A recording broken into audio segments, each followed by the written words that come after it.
Hey everyone, today's video is on battling and conquering morning anxiety. So if you're someone who tends to wake up right in the morning with, a whole bunch of feelings of overwhelm and stress and anxiousness, today's video is for you.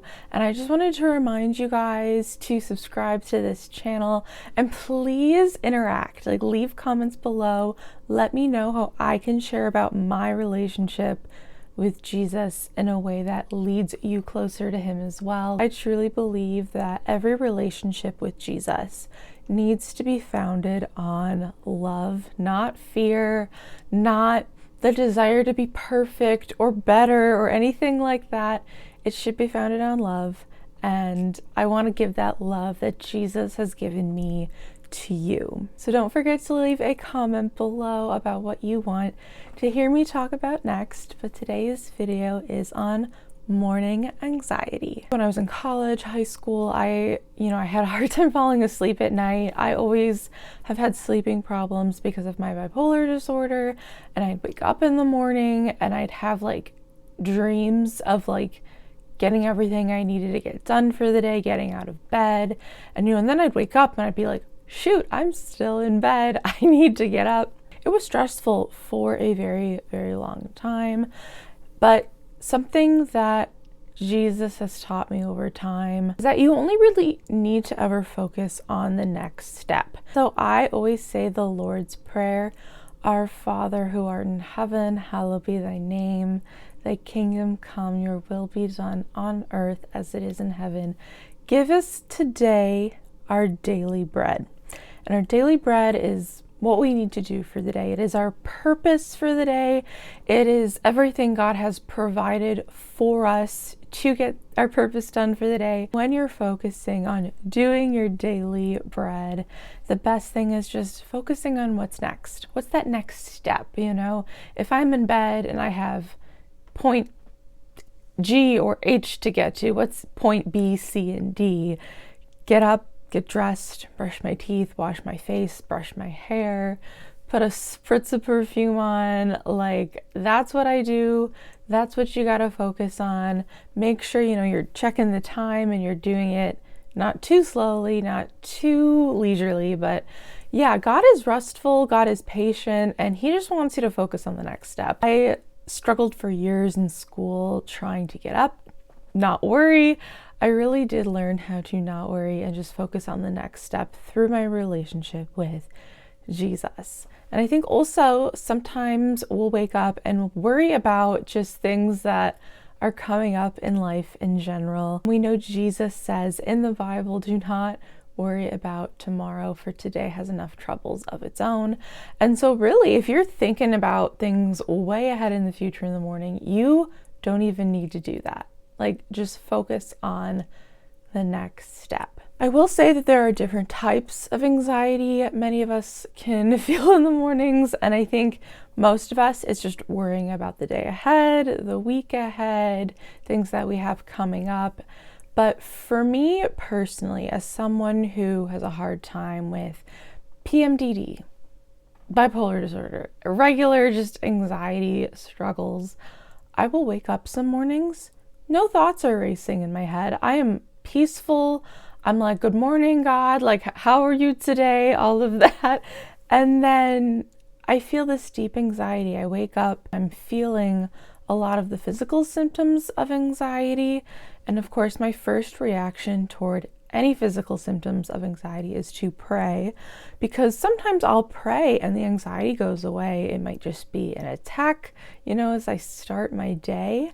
But I've also learned many times that my disorder can cause anxiety in the mornings. Whatever I'm going through, that is a huge trigger as well. And it feels like someone is clutching onto my heart and my lungs. It's hard to breathe. My breaths are shallow.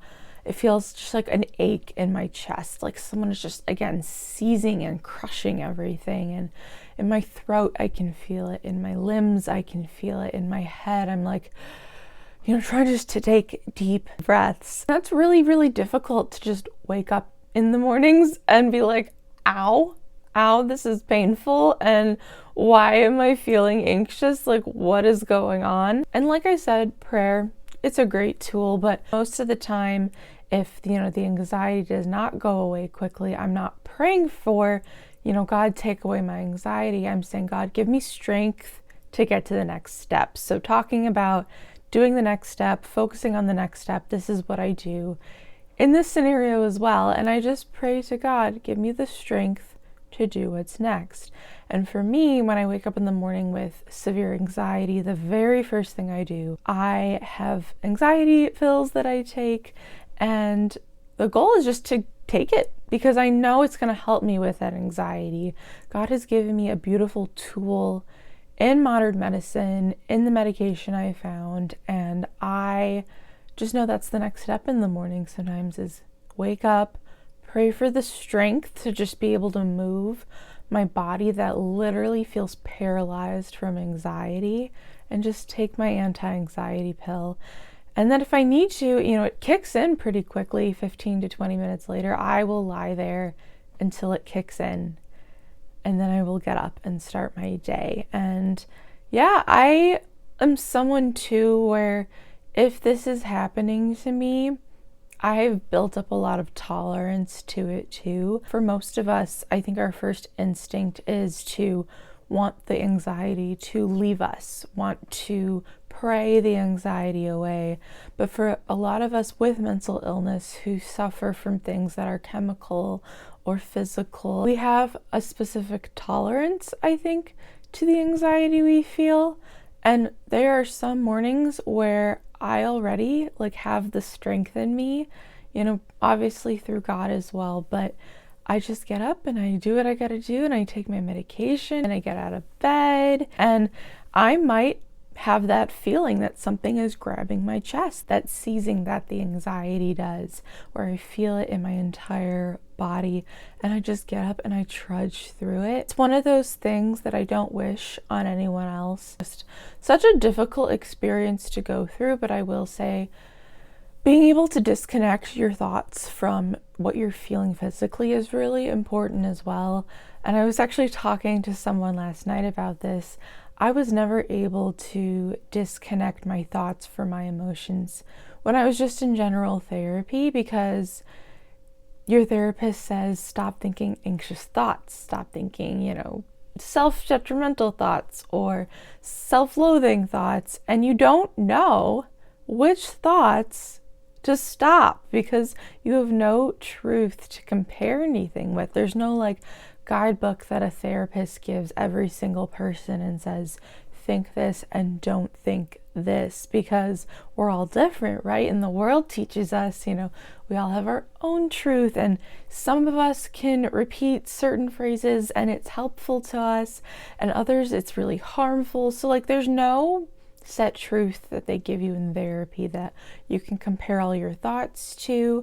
But when I started reading the Bible, it was so profound and beautiful because I truly learned, perfect love casts out fear, and God is love, and Jesus is the Word made flesh. So being able to compare all of my thoughts to the Bible actually was the first time I was able to separate anxious thoughts from anxious emotions, because I finally had something to compare all my thoughts to. I knew which thoughts were anxious because of what the Bible said. I knew which thoughts were not loving or kind towards myself, God, or others because of what the Bible said. And so now when I wake up in the morning, I don't have those racing thoughts. I'm not worrying about the day or the week ahead. I may be feeling the physical symptoms of anxiety, but I've learned so much just by practice. Guys, you have to keep reading the Bible, keep it just constantly going. I will read a book or a chapter or a verse every day, and I really want to stay well versed in the truth of what Scripture says. So that has helped me so much over the years too, because it allows me, even if I am frozen with anxiety in the morning, I can still pray to God and just talk to Him normally and be like, okay, God, please give me the strength to get up, or let my medication kick in quickly and like, also, God, what's my daily bread for the day?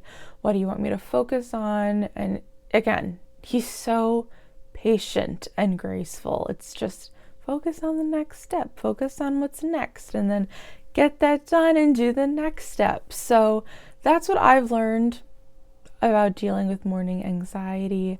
Make sure you're reading the Bible and comparing your thoughts to the Bible. But if you find yourself worrying about the days ahead, stay obedient to Christ and just don't worry. Today has enough troubles of its own. Just focus on the next step. This is what I've implemented in my life throughout the past few years, and it's just been very helpful. It's helped me get through the day, and every day that I'm able to sleep in, I'm grateful for. Every day I wake up and I feel peace, I am grateful for. And every day I wake up and feel anxious, I am grateful for those days as well, because the anxiety pushes me a little bit closer in prayer to God in the mornings. I do hope that this video leads you closer to Jesus, helps you with whatever you're going through. It takes practice, it takes prayer, it takes allowing God time in the morning to grant you strength and peace, or whatever else you need to get your day started. Guys, thank you so much for watching this video. I might seem a bit swollen in this video because I had my wisdom tooth taken out a few days ago, and I just wanted to jump on the camera and talk. All weekend I've been wanting to film, so this video again is for you to get closer to Jesus, and I will see you all in my next one.